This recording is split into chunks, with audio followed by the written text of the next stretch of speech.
ಇನ್ನು PLD bank ವಿಚಾರದಲ್ಲಿ ಲಕ್ಷ್ಮೀ ಹೆಬ್ಬಾಳ್ಕರ್ ಮೇಲುಗೈ ವಿಚಾರಕ್ಕೆ ಸಂಬಂಧಪಟ್ಟ ಹಾಗೆ ಪರೋಕ್ಷವಾಗಿ ಸಚಿವ DK ಶಿವಕುಮಾರ್ ಗೆದ್ದು ಬೀಗಿದ್ರ ಅನ್ನುವಂಥ ಪ್ರಶ್ನೆ ಇದೆ. ಬೆಳಗಾವಿ ವಿಚಾರಕ್ಕೆ ಬರಬೇಡಿ ಅಂತ ಹೇಳಿ ರಮೇಶ್ ಜಾರಕಿಹೊಳಿ ಹೇಳಿದ್ರು. ಇದು ಲೋಕಲ್ ಆಗಿರುವಂತಹ ವಿಷಯ, ನೀವು ಬೆಳಗಾವಿ ವಿಚಾರಕ್ಕೆ ಬರಬೇಡಿ ಅಂತ ಹೇಳಿದ್ರು. ಆದ್ರೆ ಬರಬೇಡಿ ಅಂತ ಹೇಳಿದವರಿಗೆ DKಶಿ ಉತ್ತರವನ್ನ ಕೊಟ್ರ ಈ ಮೂಲಕ ಅನ್ನುವಂಥ ಮಾತು ಕೂಡ ಇದೆ.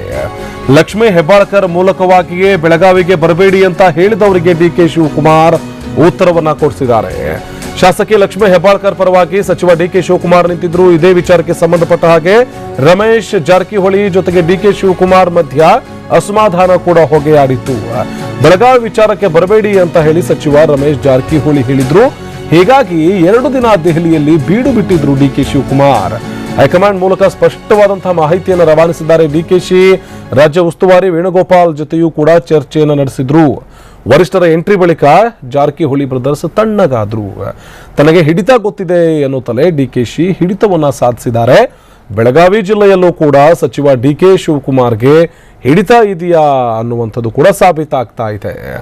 ಗಲಾಟೆಯಾಗಿತ್ತು. KPCC ಕಚೇರಿಯಲ್ಲಿ ನಡೀತಾ ಇದ್ದಂತಹ ಸಭೆಯಲ್ಲಿ DK ಶಿವಕುಮಾರ್ ಜೊತೆಗೆ ರಮೇಶ್ ಜಾರಕಿಹೊಳಿ ಮಧ್ಯದಲ್ಲಿ ಒಂದಷ್ಟು ಮಾತುಕತೆಗಾಗಿತ್ತು.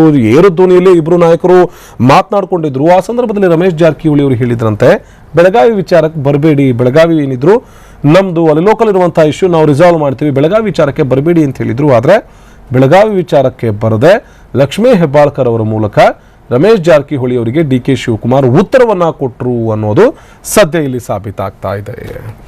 ಈ ಬಗ್ಗೆ ಮಾಹಿತಿ ಕೊಡೋದಕ್ಕೆ ನಮ್ಮ ಪ್ರತಿನಿಧಿ ಪ್ರಸನ್ನ ಗಾಂವ್ಕರ್ ದೂರವಾಣಿ ಸಂಪರ್ಕದಲ್ಲಿ ಜಾಯ್ನ್ ಆಗಿದ್ದಾರೆ. ಪ್ರಸನ್ನ, ಬೆಳಗಾವಿಗೂ ಹೋಗಲಿಲ್ಲ, ಲಕ್ಷ್ಮೀ ಹೆಬ್ಬಾಳ್ಕರ್ ಅವರನ್ನು ಕೂಡ ಸಪೋರ್ಟ್ ಮಾಡಲಿಲ್ಲ, ಆದ್ರೆ ಹಿಂದೆ ನಿಂತೆ ಎಲ್ಲವನ್ನೂ ಕೂಡ DK ಶಿವಕುಮಾರ್ ಮಾಡಿದ್ರು. ಈ ಕಾರಣಕ್ಕಾಗಿ ದೆಹಲಿಯಲ್ಲಿ ಬೀಡು ಬಿಟ್ಟಿದ್ರು ಅನ್ನುವಂತಹ ಮಾತಿದೆ. ಇದರಿಂದ ಹೆಚ್ಚಿನ ಮಾಹಿತಿ ಪ್ರಸನ್ನ. ಆನಂದ್ ಬುರ್ಲಿ, DK ಶಿವಕುಮಾರ್ ಇದೀಗ ಮತ್ತೊಮ್ಮೆ ತಾನು ಕಿಂಗ್ ಮೇಕರ್ ಅನ್ನೋದನ್ನ ಪರೋಕ್ಷವಾಗಿ ಪ್ರೂವ್ ಮಾಡಿದ್ದಾರೆ ಅಂತಲೇ ಹೇಳ್ಬೇಕು. ಯಾಕೆಂತಂದ್ರೆ ಬೆಳಗಾವಿಯ ಕದನ PLD ಬ್ಯಾಂಕಿನ ವಿಚಾರಕ್ಕೆ ಶುರುವಾಗಿದ್ದು ಕೇವಲ ಲಕ್ಷ್ಮೀ ಹೆಬ್ಬಾಳ್ಕರ್ ಮತ್ತು ಜಾರಕಿಹೊಳಿ ಬ್ರದರ್ಸ್ ನಡುವೆ ಮಾತ್ರ ನಿಂತಿರ್ಲಿಲ್ಲ. ಆ ಒಂದು ಕದನ ಶುರುವಾದಂತದ್ದು ಕೊನೆಗೆ ರಮೇಶ್ ಜಾರಕಿಹೊಳಿ ಮತ್ತು DK ಶಿವಕುಮಾರ್ ಅವರ ನಡುವಿನ ಅಸಮಾಧಾನಕ್ಕೂ ಕೂಡ ಕಾರಣವಾಗಿತ್ತು. ಒಂದು ಹಂತದಲ್ಲಿ ರಮೇಶ್ ಜಾರಕಿಹೊಳಿ ಅವರು DK ಶಿವಕುಮಾರ್ ಅವರಿಗೆ ನಾವು ನಿಮ್ಮ ವಿಚಾರಕ್ಕೆ ಬರುವುದಿಲ್ಲ, ನೀವು ನಮ್ಮ ವಿಚಾರಕ್ಕೆ ಬರಬೇಡಿ ಅನ್ನುವಂತಹ ಮಾತುಗಳನ್ನ ಬಹಿರಂಗವಾಗಿ ಹೇಳೋ ಮೂಲಕ ಈ ಒಂದು ಅಸಮಾಧಾನವನ್ನ ಸ್ಫೋಟಗೊಳಿಸಿದ್ರು. ಈ ಸಂದರ್ಭದಲ್ಲಿ ಅದನ್ನ ತನ್ನ ಪ್ರತಿಷ್ಠೆಯಾಗಿ ತೆಗೆದುಕೊಂಡಿರುವಂತಹ DK ಶಿವಕುಮಾರ್ ಅವರು ತನಗೆ ತನ್ನ ಲಿಮಿಟ್ ಗೊತ್ತಿದೆ ಅನ್ನುವಂತಹ ಮಾತುಗಳ ಮೂಲಕವೇ ತಾನು ಏನು ಅನ್ನೋದನ್ನ ಮತ್ತೊಮ್ಮೆ ಪ್ರೂವ್ ಮಾಡಿದ್ದಾರೆ ಎನ್ನುವಂತಹ ವಿಶ್ಲೇಷಣೆ ಇದೀಗ ಶುರುವಾಗಿರುವಂತದ್ದು. ಒಂದು ಹಂತದಲ್ಲಿ ಲಕ್ಷ್ಮೀ ಹೆಬ್ಬಾಳ್ಕರ್ ಅವರ ಬೆನ್ನಿಗೆ ನಿಂತಿದ್ದಂತಹ DK ಶಿವಕುಮಾರ್ ಅವರು ರಮೇಶ್ ಜಾರಕಿಹೊಳಿ ಯಾವಾಗ ತನ್ನ ವಿರುದ್ಧವೇ ಅಸಮಾಧಾನಗೊಂಡ್ರು ಆಗ ನೇರವಾಗಿ ಹೈಕಮಾಂಡ್ ಅವರನ್ನ ಭೇಟಿ ಆಗ್ತಾರೆ. ದೆಹಲಿಯಲ್ಲಿ ಬೀಡು ಬಿಟ್ಟಂತಹ ಸಂದರ್ಭದಲ್ಲಿ ಹೈಕಮಾಂಡ್ ಅವರ ಗಮನಕ್ಕೂ ಕೂಡ ಬೆಳಗಾವಿಯ ರಾಜಕೀಯವನ್ನ ಮತ್ತು ಹೇಗೆ ರಮೇಶ್ ಜಾರಕಿಹೊಳಿ ಮತ್ತು ಸತೀಶ್ ಜಾರಕಿಹೊಳಿ ಅವರು ಸಂಪೂರ್ಣವಾಗಿ ಆವರಿಸಿಕೊಂಡಿದ್ದಾರೆ ಎನ್ನುವಂತಹ ವಿಚಾರವನ್ನ ಗಮನಕ್ಕೆ ತರ್ತಾರೆ.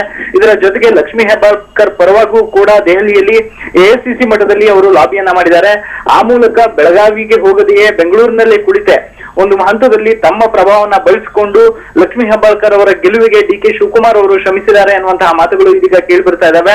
ಇದರ ಜೊತೆಗೆ ಈ ಒಂದು ಈಶ್ವರ್ ಖಂಡ್ರೆ ಅವರು ಹೋಗಿ ಸಂಧಾನವನ್ನ ಮಾತುಕತೆಯನ್ನ ನಡೆಸುವಂತಹ ಸಂದರ್ಭದಲ್ಲೂ ಕೂಡ ಈಶ್ವರ್ ಖಂಡ್ರೆ ಅವರು ಲಕ್ಷ್ಮೀ ಹೆಬ್ಬಾಳ್ಕರ್ ಅವರನ್ನ ಭೇಟಿ ಆಗುದಿಲ್ಲ, ಬದಲಿಗೆ ಸತೀಶ್ ಜಾರಕಿಹೊಳಿ ಅವರ ಜೊತೆ ಮೊದಲ ಸುತ್ತಿನ ಸಂಧಾನವನ್ನ ನಡೆಸ್ತಾರೆ. ಇದಕ್ಕೂ ಕೂಡ DK ಶಿವಕುಮಾರ್ ಅವರೇ ಪರೋಕ್ಷವಾಗಿ ಕಾರಣ ಎನ್ನುವಂತಹ ಮಾತುಗಳು ಕೇಳಿ ಬರ್ತಾ ಇದಾವೆ. ಈ ಎಲ್ಲ ಒಂದು ಬೆಳವಣಿಗೆಗಳನ್ನ ನೋಡಿದ್ರೆ ಕನಕಪುರದಲ್ಲಿ ಕುಳಿತು ಬೆಂಗಳೂರಿನಲ್ಲಿ ಕುಳಿತೆ ಬೆಳಗಾವಿಯ ರಾಜಕಾರಣವನ್ನು ಕೂಡ DK ಶಿವಕುಮಾರ್ ನಡೆಸ್ತಾ ಇದ್ದಾರೆ, ತಮ್ಮ ಹಿಡಿತವನ್ನ ಸಾಧಿಸಿದ್ದಾರೆ. ಲಕ್ಷ್ಮೀ ಹೆಬ್ಬಾಳ್ಕರ್ ಅವರನ್ನ ದಾಳವಾಗಿ ಇಟ್ಕೊಂಡು ಬೆಳಗಾವಿಯ ರಾಜಕಾರಣದಲ್ಲೂ ಕೂಡ ತಮ್ಮ ಹಿಡಿತವನ್ನ DK ಶಿವಕುಮಾರ್ ಹೊಂದಿದ್ದಾರೆ ಅನ್ನುವಂತಹ ವಿಶ್ಲೇಷಣೆ ಇದೀಗ ರಾಜಕೀಯ ವಲಯದಲ್ಲಿ ಶುರುವಾಗಿದೆ.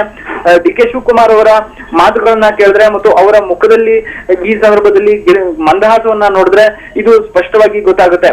ಎಲ್ಲೋ ಒಂದು ಕಡೆ ತಮ್ಮ ವಿರುದ್ಧ ಬಹಿರಂಗವಾಗಿ ಹೇಳಿಕೊಟ್ಟಂತಹ ರಮೇಶ್ ಜಾರಕಿಹೊಳಿ ಅವರನ್ನ ಮಣಿಸಲೇಬೇಕು ಅಂತ ಹೇಳಿ ನಿರ್ಧಾರ ಮಾಡಿದಂತಹ DK ಶಿವಕುಮಾರ್ ಲಕ್ಷ್ಮೀ ಹೆಬ್ಬಾಳ್ಕರ್ ಅವರನ್ನ ಬಳಸಿಕೊಂಡೇ ಈ ಒಂದು ಅಸ್ತ್ರವನ್ನ ಪ್ರಯೋಗ ಮಾಡಿ ಜಾರಕಿಹೊಳಿ ಬ್ರದರ್ಸ್ ಅನ್ನ ಕಟ್ಟಿ ಹಾಕಿದ್ರ ಅನ್ನುವಂತಹ ಅನುಮಾನಗಳು ಮತ್ತು ಆ ರೀತಿಯ ವಿಶ್ಲೇಷಣೆಗಳು ಕೂಡ ಇದೀಗ ಶುರುವಾಗಿದೆ. ಆನಂದ್ ಬುರ್ಲಿ, ಅಲ್ಲ ಪ್ರಸನ್ನ, ಸಂಧಾನ ಅಂತ ಹೇಳಿ KPCC ಹೇಳ್ತಾ ಇದೆ, ಸಂಧಾನ ಅಂತ ಹೇಳಿ ಕಾರ್ಯಾಧ್ಯಕ್ಷರು ಹೇಳ್ತಾ ಇದ್ದಾರೆ. ಇದರಲ್ಲಿ ಸಂಧಾನ ಏನ್ ಬಂತು ಅಂತ? ಒಂದೊಮ್ಮೆ ಚುನಾವಣೆ ಆಗಿದ್ರು, 9 ಜನ ಇವ್ರ ಜೊತೆಗಿದ್ರು, ಇವರೇ ಗೆಲ್ತಾ ಇದ್ರು. ಚುನಾವಣೆ ಆಗಿಲ್ಲ, ಅವಿರೋಧವಾಗಿ ಕೂಡ ಅವರೇ ಆಯ್ಕೆ ಆಗಿದ್ದಾರೆ. ಇದರಲ್ಲಿ ಸಂಧಾನ ಅನ್ನೋದೇನು? ಯಾವ ರೀತಿಯಾದಂತಹ ಸಂಧಾನ ಅಂತೆ ಅದು? ಖಂಡಿತ ಆನಂದ್, ಇದೇ ಒಂದು ಪ್ರಶ್ನೆ ಇದೀಗ ಹಲವು ಅನುಮಾನಗಳನ್ನ ಮತ್ತು ಎಲ್ಲೋ ಒಂದು ಕಡೆ ರಮೇಶ್ ಜಾರಕಿಹೊಳಿ ಮತ್ತು ಸತೀಶ್ ಜಾರಕಿಹೊಳಿ ಅವರ ಇಡೀ ಆ ಒಂದು ಕೋಟೆಯನ್ನ ಛಿದ್ರ ಮಾಡೋದಕ್ಕೆ ಬೆಂಗಳೂರಿನಲ್ಲೇ ಮಾಸ್ಟರ್ ಪ್ಲಾನ್ ರೆಡಿ ಆಯ್ತಾ ಅನ್ನುವಂತಹ ಮಾತುಗಳು ಕೇಳಿ ಬರ್ತಾ ಇದಾವೆ. ಅಂದ್ರೆ ಈ ಹಿಂದೆಯೂ ಕೂಡ ಲಕ್ಷ್ಮೀ ಹೆಬ್ಬಾಳ್ಕರ್ ಇಷ್ಟು ಬಹಿರಂಗವಾಗಿ ಜಾರಕಿಹೊಳಿ ಬ್ರದರ್ಸ್ ವಿರುದ್ಧ ಗುಡುಗೋದಕ್ಕೆ ನೇರವಾಗಿ ಬಿಜೆಪಿ ನಾಯಕರು ಕೂಡ ಕಾರಣವಾಗಿದ್ದಾರೆ ಅನ್ನುವಂತಹ ಮಾತುಗಳು ಕೇಳಿ ಬಂದಿದ್ವು. ಒಂದು ಹಂತದಲ್ಲಿ ಡಿ ಕೆ ಶಿವಕುಮಾರ್ ಅವರ ಕುಮ್ಮಕ್ಕಿನಿಂದಲೇ ಲಕ್ಷ್ಮೀ ಹೆಬ್ಬಾಳ್ಕರ್ ಇಷ್ಟು ಬಹಿರಂಗವಾಗಿ ಕಿಡಿಕಾರ್ತಾ ಇದ್ದಾರೆ ಜಾರಕಿಹೊಳಿ ಬ್ರದರ್ಸ್ ವಿರುದ್ಧ ಅನ್ನುವಂತಹ ಮಾತುಗಳು ಕೇಳಿ ಬರ್ತಾ ಇದ್ವು. ಈ ಸಂದರ್ಭದಲ್ಲಿಯೇ PLD ಬ್ಯಾಂಕಿನ ಒಂದು ಚುನಾವಣೆ, ಸಣ್ಣ ಚುನಾವಣೆ ಆದ್ರೂ ಕೂಡ ಜಾರಕಿಹೊಳಿ ಬ್ರದರ್ಸ್ ಅನ್ನ ಕಟ್ಟಿ ಹಾಕ್ಬೇಕು ಅಂದ್ರೆ ಇದೇ ಸಂದರ್ಭ ಅನ್ನುವಂಥದ್ದನ್ನ ಕಾಂಗ್ರೆಸ್ ನಾಯಕರು ಕೂಡ ಬಳಸ್ಕೊಂಡ್ರ. ಎಲ್ಲೋ ಒಂದು ಕಡೆ ರಮೇಶ್ ಜಾರಕಿಹೊಳಿ ಅವರು ತಮ್ಮ ಜೊತೆ ಬೇರೆ ಬೇರೆ ಶಾಸಕರಿದ್ದಾರೆ ಅನ್ನುವಂತ ಒಂದು ರೀತಿಯ ಗುಂಪುಗಾರಿಕೆಯನ್ನು ತೋರಿಸೋದಕ್ಕೆ ಹೊರಟಿದ್ರು. ಆ ಮೂಲಕ ಎಲ್ಲೋ ಒಂದು ಕಡೆ ಮುಂದೆ ಇದೇ ರೀತಿಯ ಬೆಳವಣಿಗೆಗಳು ಮುಂದುವರೆದ್ರೆ ಎಲ್ಲೋ ಒಂದು ಕಡೆ ಕಾಂಗ್ರೆಸ್ ಸರ್ಕಾರಕ್ಕೂ ಕೂಡ ಇವರು ಮುಳುವಾಗಬಹುದು ಅನ್ನುವಂತ ಅನುಮಾನಗಳು ಕಾಂಗ್ರೆಸ್ ಹೈಕಮಾಂಡ್ ನಲ್ಲಿ ಮತ್ತು ನಾಯಕರಲ್ಲಿ ಕಾಣಿಸಿಕೊಂಡಿತ್ತು. ಹೀಗಾಗಿ ಲಕ್ಷ್ಮೀ ಹೆಬ್ಬಾಳ್ಕರ್ ಅವ್ರನ್ನ ಒಂದು ಅಸ್ತ್ರವನ್ನಾಗಿ ಬಳಸಿಕೊಂಡು ಜಾರಕಿಹೊಳಿ ಬ್ರದರ್ಸ್ ಅನ್ನ ಕಟ್ಟಿ ಹಾಕುವಂತ ಪ್ರಯತ್ನಕ್ಕೆ ಬೆಂಗಳೂರಿನಲ್ಲಿ ಮಾಸ್ಟರ್ ಪ್ಲಾನ್ ರೆಡಿ ಆಯ್ತಾ ಅನ್ನುವಂಥದ್ದು. ಈಗ ಈಶ್ವರ್ ಖಂಡ್ರೆ ಅವರು ಹೇಳ್ತಾ ಇರುವಂತಹ ಸಂಧಾನ ಅನ್ನುವಂತ ಮಾತುಕತೆ ಏನಿದೆ, ಇದು ಕೇವಲ ಸಂಧಾನ ಅಲ್ಲ, ಕೇವಲ ಸತೀಶ್ ಜಾರಕಿಹೊಳಿ ಮತ್ತು ರಮೇಶ್ ಜಾರಕಿಹೊಳಿ ಅವರಿಗೆ ಹೈಕಮಾಂಡ್ ಕೊಟ್ಟಂತಹ ಸೂಚನೆ ಅಷ್ಟೇ ಅನ್ನುವಂತಹ ಮಾತುಗಳು ಕೇಳಿ ಬರ್ತಾ ಇದ್ದಾವೆ. ಅಂದ್ರೆ ಇದರಲ್ಲಿ ಸಂಧಾನ ಪ್ರಕ್ರಿಯೆ ಏನೂ ಇಲ್ಲ, ಕೇವಲ ಸೂಚನೆಗಳನ್ನ ಕೊಟ್ಟಿದ್ದಾರೆ ಜಾರಕಿಹೊಳಿ ಬ್ರದರ್ಸ್ಗೆ, ನೀವು ಇಬ್ರು ಕೂಡ ಸುಮ್ಮನಾಗಿ ಅನ್ನುವಂತಹ ಸೂಚನೆಗಳನ್ನಷ್ಟೇ ಕೊಟ್ಟಿದ್ದಾರೆ.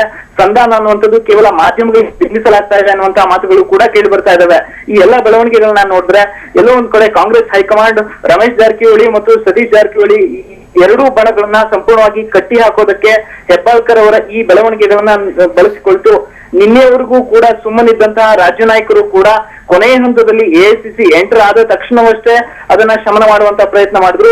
ಅಲ್ಲಿಯವರೆಗೂ ಕೂಡ ಎಲ್ಲಿಯವರೆಗೆ ಮುಂದುವರಿಯುತ್ತೆ ಅಲ್ಲಿವರೆಗೆ ನೋಡೋಣ ಅನ್ನುವಂತ ಒಂದು ರೀತಿಯ ವರ್ತನೆಯನ್ನೇ ತೋರಿಸಿದ್ರು. ಆ ಮೂಲಕ ಜಾರಕಿಹೊಳಿ ಬ್ರದರ್ಸ್ ಅನ್ನ ಒಂದು ರೀತಿಯಲ್ಲಿ ಆ ಒಂದು ಕೋಟೆಯನ್ನ ಛಿದ್ರ ಮಾಡೋದಕ್ಕೆ ಬೆಂಗಳೂರಲ್ಲಿ ಮಾಸ್ಟರ್ ಪ್ಲಾನ್ ರೆಡಿ ಆಯ್ತು. ಅದಕ್ಕೆ ಡಿ ಕೆ ಶಿವಕುಮಾರ್ ಅವರು ಕಾರಣರಾದ್ರು. ಎಲ್ಲೋ ಒಂದ್ ಕಡೆ ಈ ಇಡೀ ಬೆಳವಣಿಗೆಗಳನ್ನ ಬಳಸಿಕೊಂಡು ಡಿ ಕೆ ಶಿವಕುಮಾರ್ ತಾನು ಕಿಂಗ್ ಮೇಕರ್ ಅನ್ನೋದನ್ನ ಮತ್ತು ರಾಜಕೀಯದಲ್ಲಿ ತನ್ನ ಹಿಡಿತ ಇನ್ನೂ ಇದೆ, ಕೇವಲ ಬೆಂಗಳೂರಿಗೆ ಕನಕಪುರಕ್ಕೆ ಮಾತ್ರ ತಾನು ಸೀಮಿತ ಅಲ್ಲ, ಉತ್ತರ ಕರ್ನಾಟಕ ಭಾಗದಲ್ಲೂ ಕೂಡ ತನ್ನ ಹಿಡಿತ ಇದೆ ಅನ್ನೋದನ್ನ ಮತ್ತೊಮ್ಮೆ ಸಾಬೀತುಪಡಿಸಿದ್ದಾರೆ. ಆನಂದ್. ಓಕೆ, ಧನ್ಯವಾದ ಪ್ರಸನ್ನ ಮಾಹಿತಿಗಾಗಿ.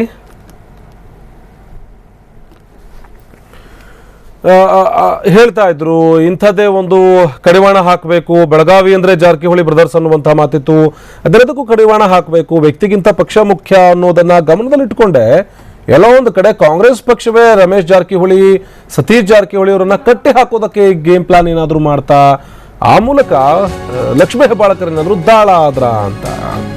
ಇನ್ನು ಬೆಳಗಾವಿ PLD ಬ್ಯಾಂಕ್ ಚುನಾವಣೆಗೆ ಸಂಬಂಧಪಟ್ಟ ಹಾಗೆ ಕೆಲವೇ ಹೊತ್ತಿನಲ್ಲಿ ಘೋಷಣೆಯೊಂದು ಬರುತ್ತೆ. ಆ ಘೋಷಣೆ ನಾಮಪತ್ರ ಪರಿಶೀಲನೆಗೆ ಅಂತ ಹೇಳಿ ಸದಸ್ಯರು ಆಗಮಿಸಿದ್ದಾರೆ. ಸಲ್ಲಿಸಿರುವಂತಹ ನಾಮಪತ್ರ ಏನಿದೆ, ನಾಮಪತ್ರ ಪರಿಶೀಲನೆಗೆ ಅಂತ ಹೇಳಿ ಸದಸ್ಯರು ಬಂದಿದ್ರು.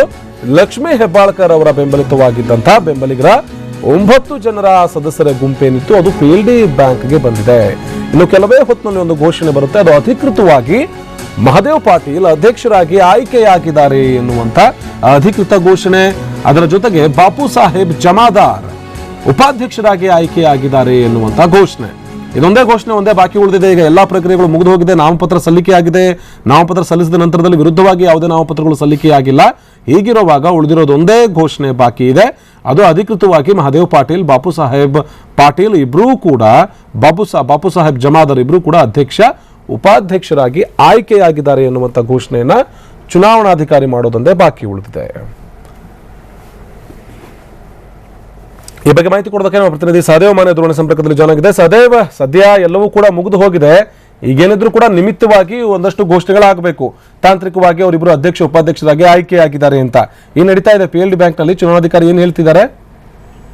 ಆನಂದ್ ಬುರ್ಲಿ, ಸದ್ಯ ಈಗ PLD ಬ್ಯಾಂಕಿಗೆ ಅಂದ್ರೆ ವೇಳಾಪಟ್ಟಿಯ ಪ್ರಕಾರ 9 ಜನ ಲಕ್ಷ್ಮೀ ಹೆಬ್ಬಾಳ್ಕರ್ ಬೆಂಬಲಿತ ನಿರ್ದೇಶಕರೆಲ್ಲರೂ PLD ಬ್ಯಾಂಕಿಗೆ ಬಂದಿದ್ದಾರೆ. ಸರಿಯಾಗಿ 1 ಗಂಟೆಗೆ ಈ ಒಂದು ನಾಮಪತ್ರಗಳ ಪರಿಶೀಲನೆಗೆ ಕಾಲಾವಕಾಶವನ್ನ ಚುನಾವಣಾ ಅಧಿಕಾರಿಗಳು ಕೊಟ್ಟಿದ್ರು. ಈ ಒಂದು ಈ ಚುನಾವಣೆಯ ಮುಖ್ಯ ಹಂತ ಅಂತ ಇದನ್ನ ಪರಿಗಣಿಸಲಾಗುತ್ತೆ. ಯಾಕಂತಂದ್ರೆ ಇಬ್ಬರು ಮಾತ್ರ ಈ ಒಂದು ನಾಮಪತ್ರಗಳ ಸಲ್ಲಿಕೆಯನ್ನು ಮಾಡಿದ್ದಾರೆ. ಆ ನಾಮಪತ್ರಗಳು ಹೆಚ್ಚು ಕಡಿಮೆ ತಿರಸ್ಕಾರ ಆಗುವಂತಹ ಸಾಧ್ಯತೆಗಳು ಕೂಡ ಇದೇ ಹಂತದಲ್ಲಿ ಇರುವಂತದ್ದು. ಹೀಗಾಗಿ ಎಲ್ಲೋ ಒಂದು ಕಡೆ ಈ ಒಂದು ನಾಮಪತ್ರ ಪರಿಶೀಲನೆ ಏನಿದೆ ಅದು ಬಹಳ ಮಹತ್ತರವಾದ ಘಟ್ಟವಾಗಿ ಈಗ ಸದ್ಯ ಪರಿಣಮಿಸಿರುವುದು. ಹೀಗಾಗಿ 9 ಜನ ನಿರ್ದೇಶಕರ ಸಮೇತ ಇಬ್ರು ಅಧ್ಯಕ್ಷ ಮತ್ತು ಉಪಾಧ್ಯಕ್ಷರು ಬಂದಿದ್ದಾರೆ. ಈಗಾಗಲೇ ಚುನಾವಣಾ ಅಧಿಕಾರಿಗಳ ಬಳಿ ಅವರು ಹೋಗಿ ನಾಮಪತ್ರಗಳ ಪರಿಶೀಲನೆ ಕುರಿತು ಏನು ಚರ್ಚೆಯನ್ನ ನಡೆಸ್ತಾ ಇದ್ದಾರೆ. ಚರ್ಚೆಯ ನಂತರ ಅಂದ್ರೆ ನಾಮಪತ್ರ ಏನು ಸ್ವೀಕೃತಿ ಆದ ನಂತರ ಅಧಿಕೃತವಾಗಿ ಈ ಅಧ್ಯಕ್ಷ ಮತ್ತು ಉಪಾಧ್ಯಕ್ಷರ ಹೆಸರನ್ನ ಅಂತಿಮಗೊಳಿಸಿ ಒಂದು ಪಟ್ಟಿಯನ್ನ ಬ್ಯಾಂಕ್ನ ಮುಂಭಾಗಕ್ಕೆ ಹಚ್ತಾರೆ. ಅದಾದ ಬಳಿಕ ಅಂದ್ರೆ ಅಧಿಕೃತವಾಗಿ ಇವರು ಇಬ್ಬರು ಅಭ್ಯರ್ಥಿಗಳು ಅನ್ನೋ ನಿಟ್ಟಿನಲ್ಲಿ ಪಟ್ಟಿಯನ್ನ ಹಚ್ತಾರೆ. ಅದಾದ ಬಳಿಕ ಆ ಪಟ್ಟಿಯ ನಂತರ 10 ನಿಮಿಷಗಳ ಕಾಲಾವಕಾಶದ ನಂತರ ಈ ಒಂದು ಚುನಾವಣೆಯ ಫಲಿತಾಂಶ ಹೊರಬೀಳುವಂತದ್ದು. ಅಂದ್ರೆ ಇದರಲ್ಲಿ ಯಾರು ಕೂಡ ಇನ್ನೊಬ್ರು ವಿರೋಧವಾಗಿ ನಾಮಪತ್ರ ಸಲ್ಲಿಕೆ ಮಾಡಿಲ್ಲ. ಹೀಗಾಗಿ ಇದನ್ನ ಅಂತಿಮವಾಗಿ ಅವಿರೋಧ ಆಯ್ಕೆ ಅಂತೇಳಿ ಒಂದು ಚುನಾವಣಾ ಅಧಿಕಾರಿಗಳು ಒಂದು ಘೋಷಣೆಯನ್ನ ಹೊರಡಿಸ್ತಾರೆ. ಸೊ ಇನ್ನೇನು ಕೆಲವೇ ಕ್ಷಣಗಳಲ್ಲಿ ಈ ಜಿದ್ದಾಜಿದ್ದಿನ PLD ಬ್ಯಾಂಕಿನ ಅಧ್ಯಕ್ಷ ಮತ್ತು ಉಪಾಧ್ಯಕ್ಷರ ಹೆಸರುಗಳು ಏನು ಖುದ್ದು ಚುನಾವಣಾ ಅಧಿಕಾರಿಗಳೇ ಘೋಷಣೆ ಮಾಡುವಂತದ್ದು. ಆನಂದ್ ಬುರ್ಲಿ. ಓಕೆ, ಧನ್ಯವಾದ ಸಹದೇವ್ ಮಾಹಿತಿಗಾಗಿ.